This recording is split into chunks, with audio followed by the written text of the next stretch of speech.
this time, I want to introduce Mr. Chris Fagley. Mr. Chris Fagley is really a community mobilizer. He does a lot of things at the Community Action Commission, and he's here to talk about neighborhood inventories and assessments. So, Mr. Fagley, thank you. Hi, yeah, as Brian said, my name is Chris Fagley.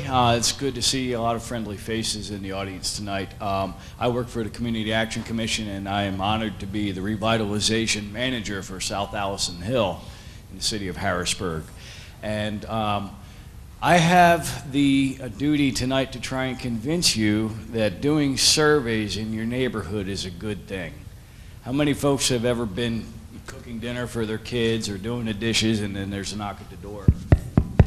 Hi, I'm Chris Fagley. I'm conducting a survey about purple houses in your neighborhood. It'll only take about an hour and 45 minutes, and I'm going to ask you a lot of questions in front of your neighbors that might embarrass you, but I need to get funding.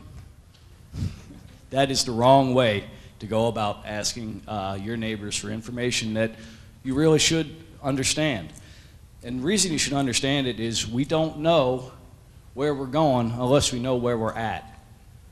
And you don't know whether you're having a positive effect in your neighborhood unless you talk to your neighbors about what the problem is to begin with. Now, I have, some pretty technical information here and some resources that you can use. But the first thing I want to say, the best thing you can do when you're working in your neighborhood is what I call a porch stoop interview. Forget about all the statistics, forget about having a set up questionnaire, forget about all that stuff. Walk around your neighborhood and like Mr. Robert, who lives on 15th and Derry Street, if I want to find out something is going on in the neighborhood, Mr. Robert's sitting on his porch about 12 hours a day, and he knows what's going on. So I go and I talk to Mr. Robert, and I say, well, and write this down, one of the most important things you can ask somebody in your neighborhood are, what are the most important issues that you face in this neighborhood? And you're going to get all kinds of things. You're going to get trash and illegal dumping. You're going to get abandoned houses. You're going to get crime. And those things are all important issues. Now, you have all these important big issues to deal with. How do you decide which one you're going to tackle first? Right? Then you go back to your house, you write down all the information that the neighbors have been telling you. Oh, there's crime at that house, that's a crack house, or there's a big pile of trash back there. You write it all down, and you keep doing this, a few times a week, on the weekends. You got to mix it up a little bit because people work or whatever. And then you'll start seeing, at some point, as you're writing down your results of these porch stoop interviews, that certain things become prevalent, like crime is most important, like abandoned houses are most important. And then you sit down and you say, well, what do we want to know about abandoned houses, for instance? Well, how many of them are there? Are any of them dangerous? And then you can start doing a standardized questionnaire, which we can do with here, a needs assessment survey to learn more about your group or your community needs. Now, I know all of you live in your neighborhoods and you think you have a pretty good sense of what the needs are, but there might be a neighbor that has an idea that you've never come across or never occurred to you that this is a problem. And unless you went and talked to that person, you'll never know about it. So you have a bias, your own personal bias about your neighborhood. Yes, you can be biased positively or negatively about your own neighborhood. You have to talk to other people and find out what's going on. I like to call it being a student of your own community. The people who you talk to on the front porches, they're your teachers. Some of the other things we need to do, honest and objective. Again, like I said, you can be biased about your own neighborhood. Believe it or not, when we did a survey back in 2008, we found that a lot of folks in South Allison Hill had a negative bias about their own community. And what do you do with that? You got to get people to start believing it can be different and seeing things better. Like I said, you become aware of needs you never knew about, document them. That's the important thing. That's why you survey. You need to establish what statisticians call a baseline. On a 1 to 5 scale, we're a 2. By next year, we're going to be a 3. The year after that, we're going to be a 4. And then you can start figuring out strategies in which you can make those improvements. Make sure that your future actions are in line with the community needs. You have to be relevant. No matter what you do in community work, it has to be relevant to the people you're working with, or you might as well do it, get a different kind of a job. So being relevant to your neighbors is the most important thing as far as whatever action you're doing. For instance, I'm really interested in like community psychology and all kinds of esoteric things, and I come into South Allison Hill and people tell me trash is the biggest issue. Well, you know what I spend most of my time doing? Cleaning up trash, because that's what the neighbors want, and I have to be relevant to what the neighbors want. And then you garner greater support. Once you start walking around and seeing different people or talking to different people, you're going to start establishing trust with those folks that you might not have known before. And I tell you what, trust goes a long way on the Hill. Not a lot of trust going around, but when it's there, it's solid, and those folks will call the police for you. They will help you out when you're in trouble, but they won't do that if you don't put the time in to get to know them and find out what's important and relevant to them. And then to involve more people in subsequent action. Every time you talk to somebody, say, hey, we have a neighborhood meeting third Wednesday of every month at the Dairy Street Church.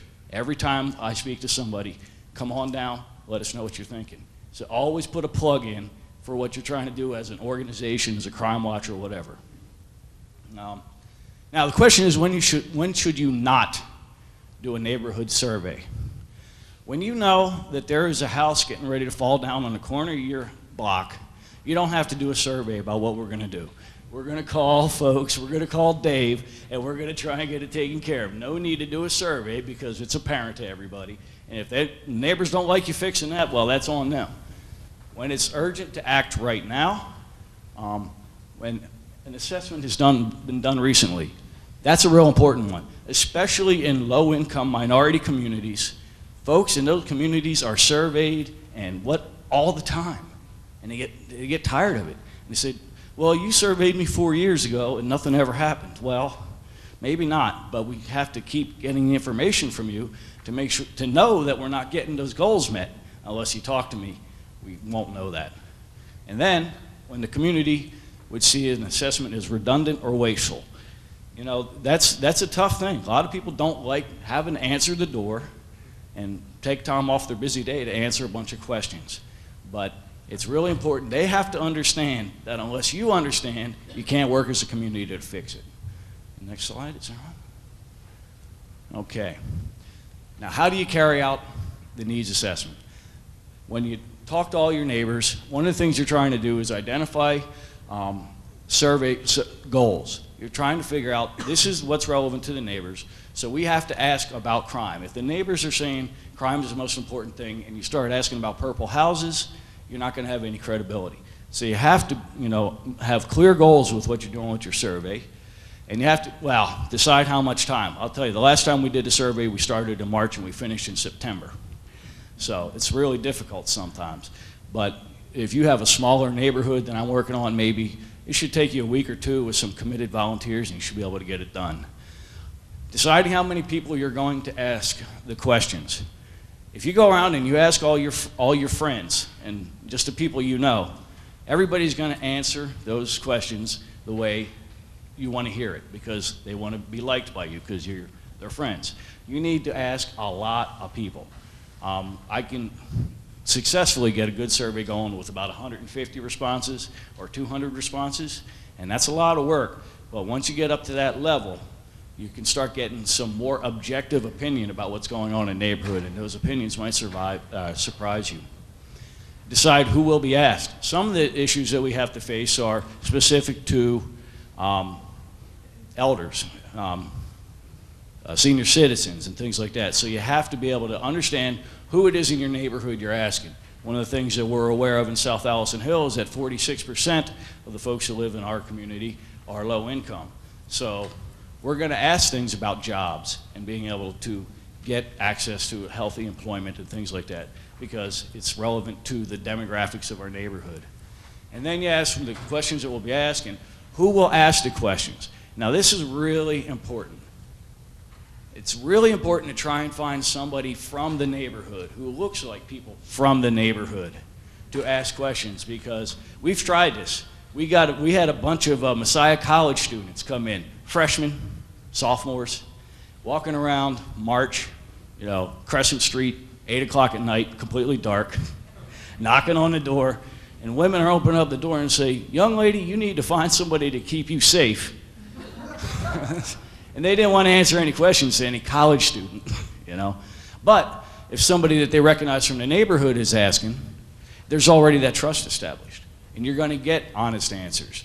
And the other thing is, you don't ever give up an answer to a certain person. You never say, oh, well, that person at 1525 Derry Street said this about the city. Absolutely not. Then you've got no trust left with the neighbors. That's an ethical violation of, you know, surveys and things like that. So the one thing you have to do is keep the responses confidential. You can say it was on the 1700 block of Derry Street or the 1500 block of Emerald Street or whatever, but you can't say this person at this address did it. So you just take all the names out of the thing, whoever responded. I wouldn't even put your name on the top of the response sheet. It's just the responses of that person and maybe where they live. All right? Then you create a draft of the survey. We're talking, you take that list that you had from your porch stoop interviews, those most important things. You create your draft of the survey, and then you go around to your friends or the people on your Crime Watch committee, and everybody fills it out.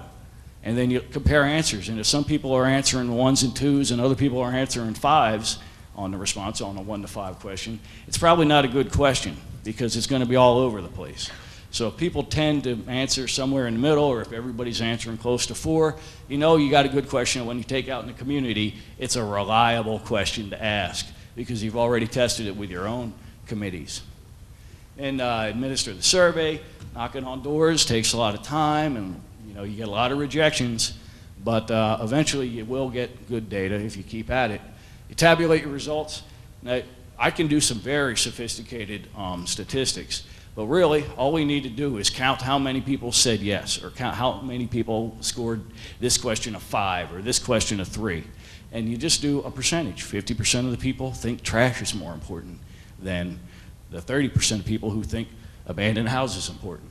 So you kind of work it that way, and then you can start strategically moving your community forward towards important goals. Remember, we already tested whether it's relevant to the neighbors or whatever. And then interpreting your results. One of the things, I never ask what your race is on a survey. I'm not interested in your race. I don't care whether you're black, Puerto Rican, Asian, I don't care. I want about where you live in Allison Hill. And that's what I ask. A lot of times people interpret results and say, oh, look, 95% of the African Americans that we surveyed said they're low income. Doesn't mean anything to me. Race is a myth anyway. We're all one race, the human race, as Dr. King says. So I don't even bother with race. And then, again, planning future actions. We have a strategic plan that was formed in 2009 that goes into 2015, and I'm in the middle of it now. But unless we had done surveys and talking to the neighbors, we would have gotten nowhere on this strategic plan. We're moving close to, we're surviving. Like I said, everybody said trash was the biggest concern in the city when I got in. And we had 228,000 pounds of trash off the street in 4 hours. And it blew up all over the city, 520 volunteers. I had no idea that when everybody in Allison Hill said trash is the most important problem, I had no idea we were going to have 520 volunteers from across the city filling up 21 dumpsters. Had no idea. But the survey told me that was going to happen. I didn't believe it, and I didn't want to clean up trash all the time.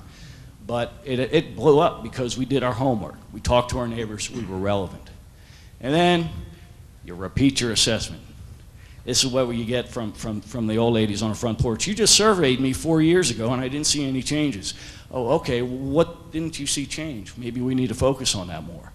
Again, you're a student of your own community, and especially if you live in that community, it's really hard to be objective because you have your own biases, and you have to get out of yourself a little bit to serve your community. So do you have any questions of me? I hope I made that sound exciting. I guess not. But. Any questions?